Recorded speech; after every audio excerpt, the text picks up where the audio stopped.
အားလုံးပဲမင်္ဂလာပါမင်္ဂလာရှိသောညချမ်းလေးပါကျွန်တော်ရဲ့တူတအောင်ချစ်မိတ်ဆွေများအားလုံးပေါ့နော်မနေ့ပြန်ကျွန်တော်တို့21ရက်8လ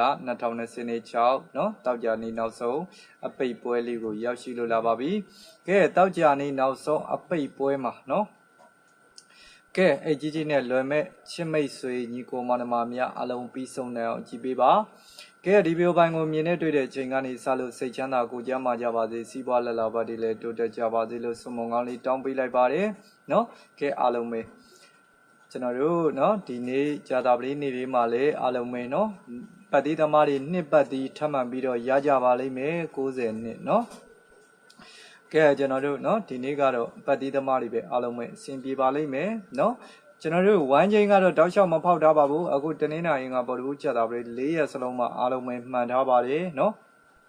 မနေ့ပြန်တောက်ကြနေနောက်ဆုံးအပိတ်ပွဲကိုတော့ရောက်ရှိလို့လာပြီပေါ့နော်တနင်္လာနေ့ကပေါ်တူ3ရက်စလုံးမှာ main ကွက်နဲ့နှစ်သီးစားရထားတယ်ကြာတာပရိနေမှာတော့အားလုံးပဲပတ်သီးသမားတွေရထားတယ်เนาะကဲအားလုံးပဲ4ရက်မှာ4ရက်စလုံးဝမ်းချင်းလေးမဖောက်ထားဘူးအားလုံးပဲ okay တဲ့အဆင်ပြေတယ်အထွေထူးပြောစရာမလိုပါဘူးเนาะ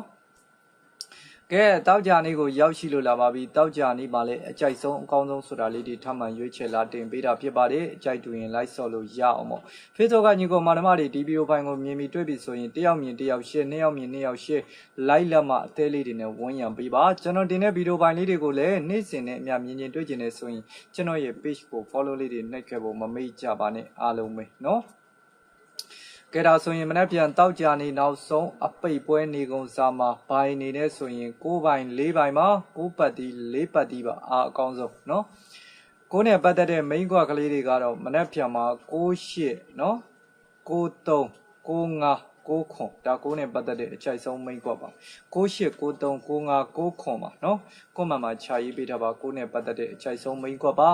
ကဲ4နဲ့ပတ်သက်တာဆိုရင်48 43 45 4ခွန်ပါเนาะ48 43 45 4ခွန်ပါဒါ4နဲ့ပတ်သက်တဲ့အချိုက်ဆုံး main ကွက်ပါ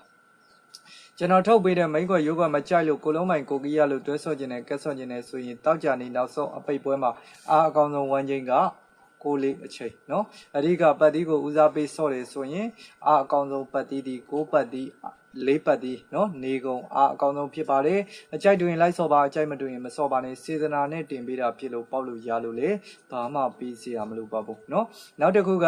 အပူသမားတွေအားလုံးပဲမနှက်ဖြံမှာเนาะတောက်ကြနေအပိတ်ပွဲလေးဖြစ်တဲ့အတွက်เนาะအားလုံးပဲအပူကို6ဘူး4ဘူးရံပြီးတော့တတိထားပါเนาะကဲအခုလိုကြည့်ရှုပေးတာအတူတူပဲကျေးဇူးတင်ပါတယ်เนาะအမြဲတမ်းအားပေးတဲ့ညီကိုမောင်နှမတွေမနှက်ဖြံမှာလည်းထပ်မံပြီးတော့ကံကောင်းကြပါစေဗျ